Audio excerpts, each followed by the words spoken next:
What's up guys, NepentheZ here and welcome back to another episode of Draft to Glory. The Prime Icon moments have had a second release of the players and all I'm seeing is people get multiple of them in draft. So I was like, hey, let's get a draft out straight away and see if we can get ourselves as many Prime Icon moments as everyone else. Sadly for me, we're starting with not quite what we want.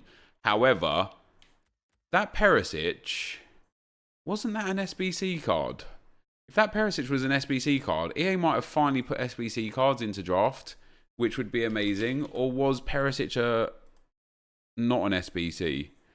No, he wasn't. It was just a UCL live item. Damn, that's too bad. I'm going to take Felipe Anderson. I think he's going to go in at left back, which is absolutely fine. Yeah, they've released like another 23 Prime Icon moments, which means there are now so many Prime Icons in the draft, which means the new highest rated draft is likely to go up to a 193 or a 194. And if you get anything less than about 11 icons in your draft, you've done it wrong. However, for us, we've had a really good start here with Felipe Anderson, Marcus Rashford, and Team of the Year, Kevin De Bruyne. However, I would really love... yes, there is one of them! Socrates Prime Icon, 5-star weak foot, 4-star skill moves. That shooting is unbelievable, as is that passing. 95 stam. Good strength, good heading, good agility as well. His balance is a little bit low, but his ball control and composure are immaculate. That is a fantastic card, and I am happy to take him and pop him into the team there as well. And then go in for the next cam. And there is 98 Prime Icon moment, Maradona. And he comes with a basic chem style, which is perfect for him. And look at those stats. 98 acceleration, 94 sprint speed. Perfect shooting again, immaculate passing. His dribbling is just so high end, you know, 96 agility with the chem style, 95 reactions, 99 for everything else. Good jumping, as per usual with Maradona. One of the biggest issues with him is his low stamina, even on his other cards, you know, it's always been a bit of a problem. But with the 5-star skill moves, that is a beautiful addition to the squad. And there you go, look at the team so far, guys. If we get that 93 Zanetti as well, that would just be unbelievable. We don't, but what we do get is Team of the Year N'Golo Kante. This team is actually ridiculous already. This is definitely, I said it in the last draft that we did, this is now already one of the best drafts we've ever done until now. We'll take this guy here, strong links to Maradona, obviously soft links to Socrates. If we can get some more Team of the Year defenders or just some high-end defenders, like an icon Laurent Blanc, this may well become the best draft ever. This is going to be a bad centre-back, sadly, in the next pick. Although, that's not bad. We've got 84 Hernandez, the informed version. He does have a headliner card as well. Felipe Anderson's even going to get 6 chemistry down there. So for chemistry, we're in a great spot. And this is just that we're in the first 11 so far. We haven't even got to the reserves. There's another icon. It's Carlos Puyol, who's not ideal. But what we can do here is we can take Carlos Puyol. We can swap Hernandez to right back and put Puyol in at centre back. And we now have 4 icons, 2 Team of the Years. And we've only picked 10 players. And then in goal, inform 93 rated David De Gea. So to start with, guys, we have got a 92 rated squad with 100 chemistry. There's not a lot that can go wrong from here because this draft is already utterly exceptional. And we have got a long way to go. And we're going to take 89 upgraded Szczesny.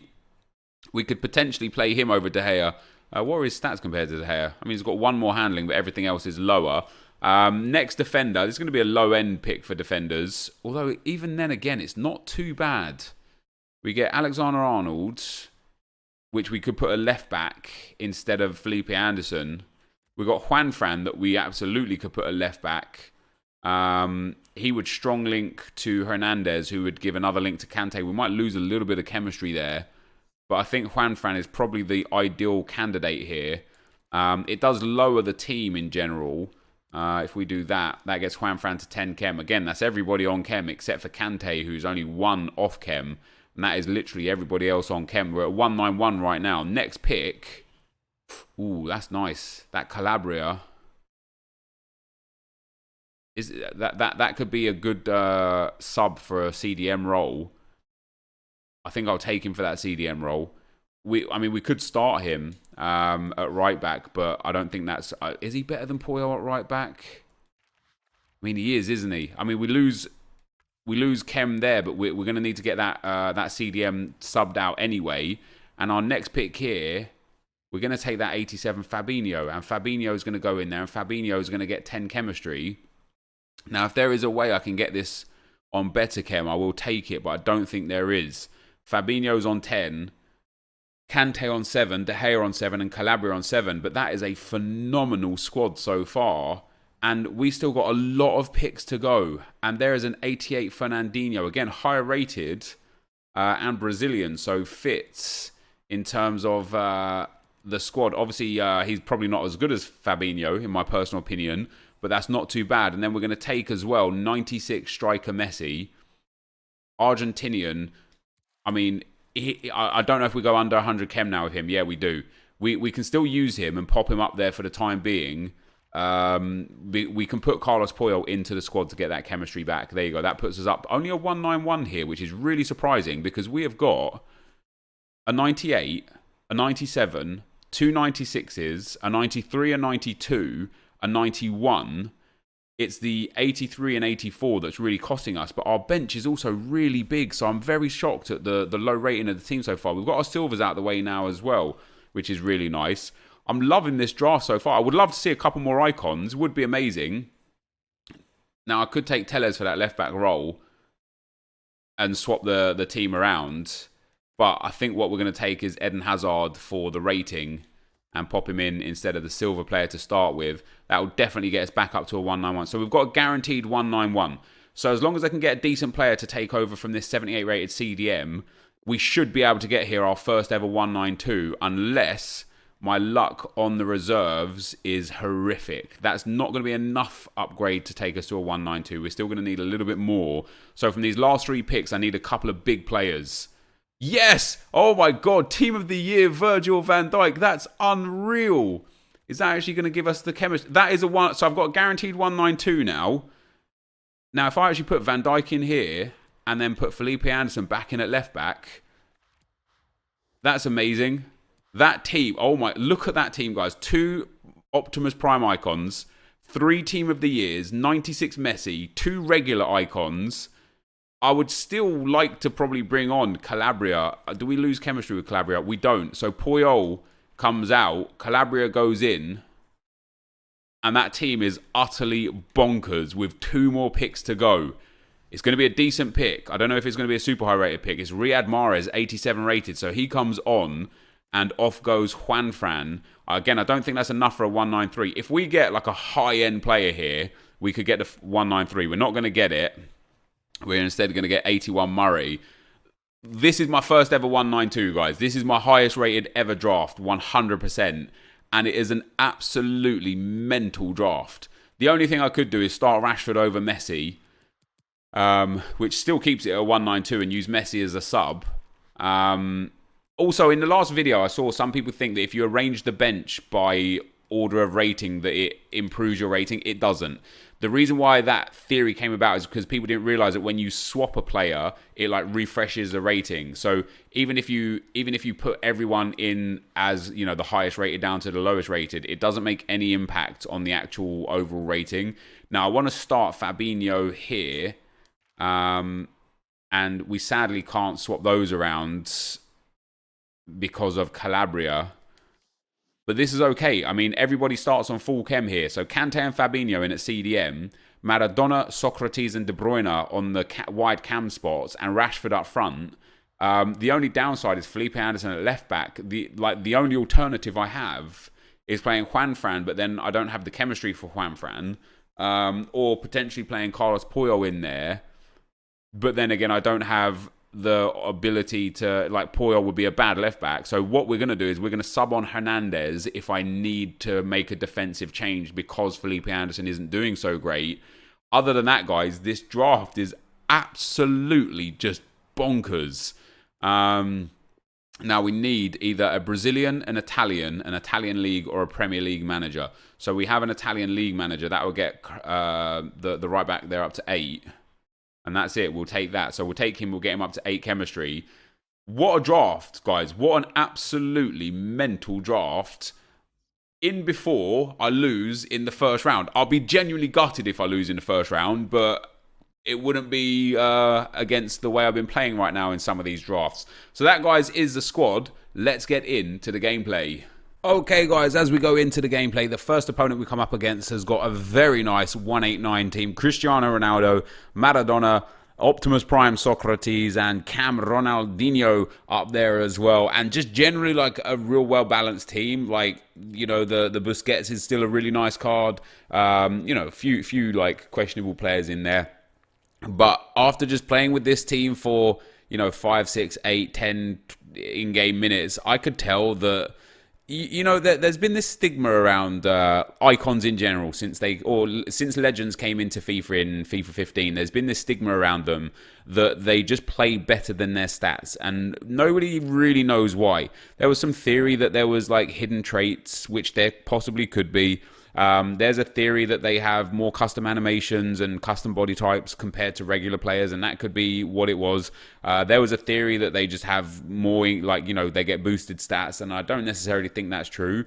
But there's absolutely a feel of just being better than regular players, even like Team of the Year players. Like, for example, Team of the Year De Bruyne is one of my favorite cards this year. He's been one of my favorite cards for the last couple of years, the De Bruyne cards.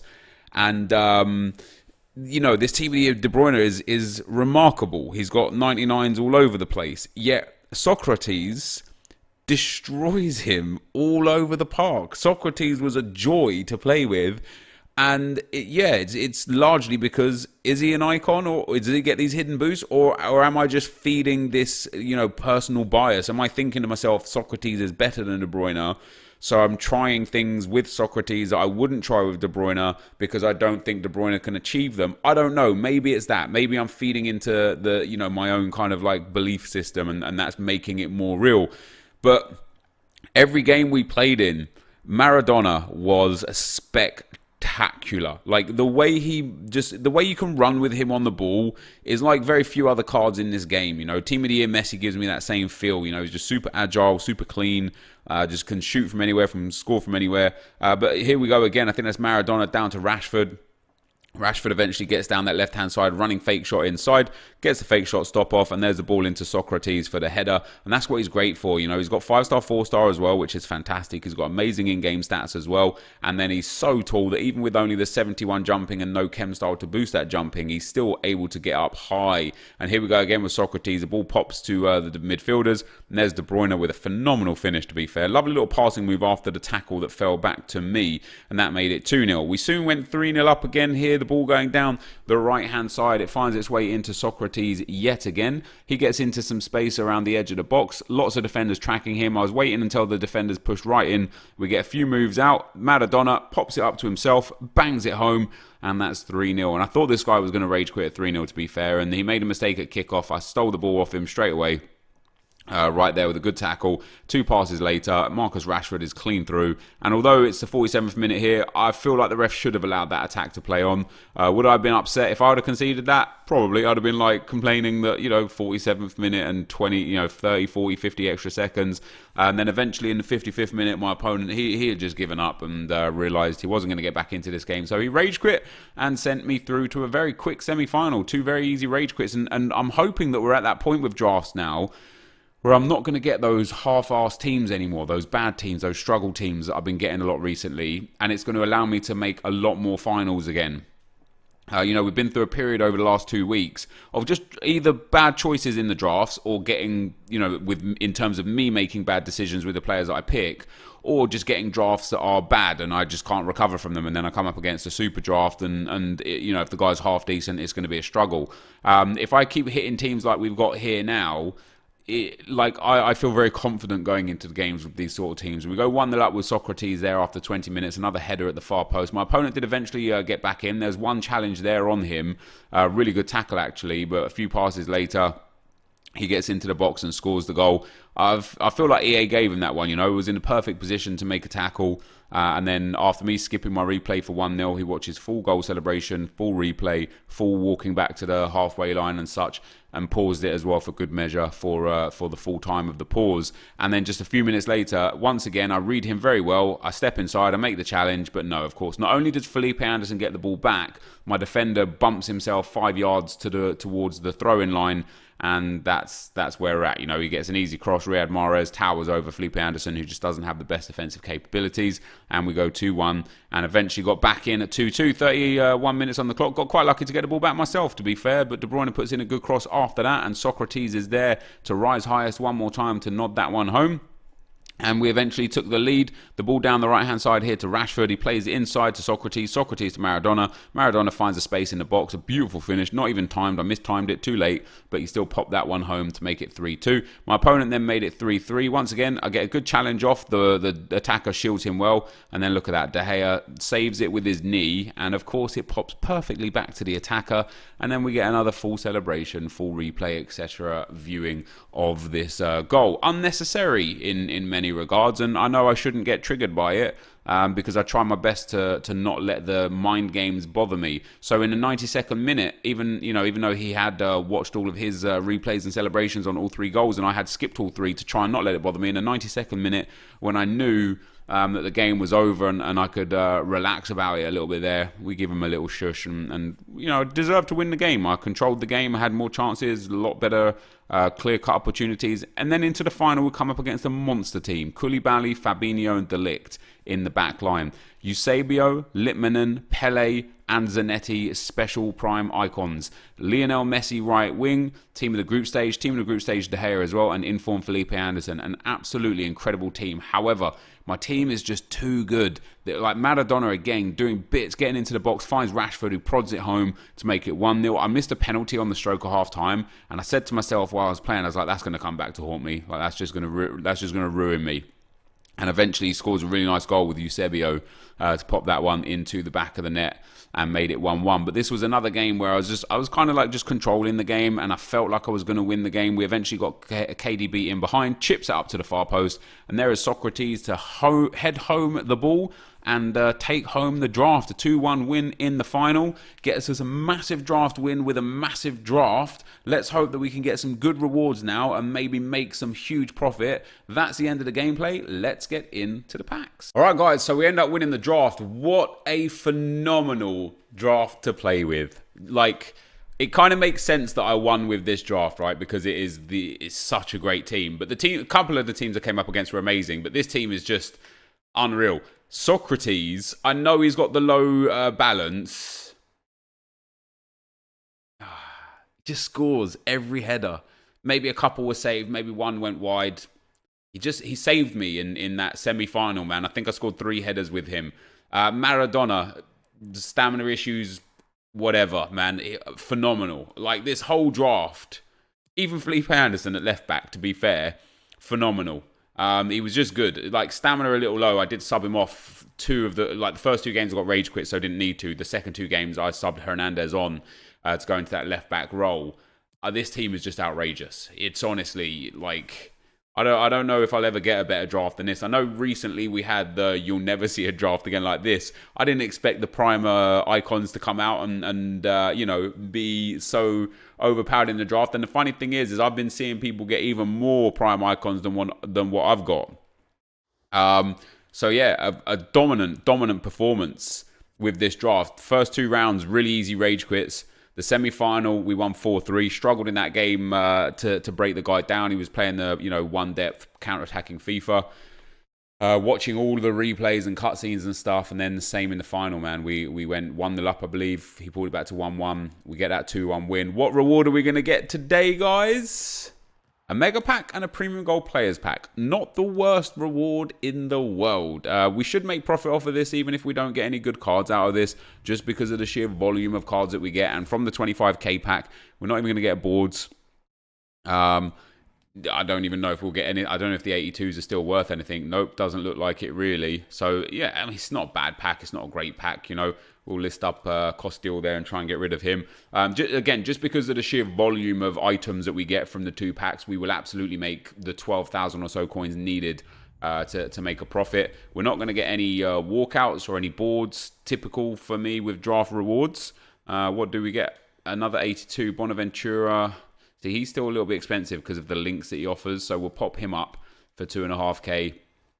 And the rest of this can just go into the bin. Fitness card, squad fitness card, quite nice. Fitness card again, left wing to left forward is quite nice. Cam to centre mid, is this an expensive one? Hey, it's like 1,200 coins. It's not too bad. And a basic chem style, this is the good... Oh, no, it's the bad basic chem style. Just kidding. We could discard all of those. Romagnoli, probably worth a bit as well. Yeah, just a little bit more than normal. Again, just because he perfect links to Bonaventura, so they're good for the 82 rated squads. I think Marcelo's up at like 1,000... Even more expensive. He's up at 1,800 coins. I don't know why. But I'll take the coins, I'll take the cash. And then Jersey Altidore, for a change, he's going to sell, whereas he'd normally not sell ever. And that, guys, is going to signal the end of the draft. If you did enjoy the Draft of Glory, guys, you want to leave a thumbs up, it'd be very much appreciated. Thank you so much for watching, and I'll see you tomorrow. I'm out. Peace.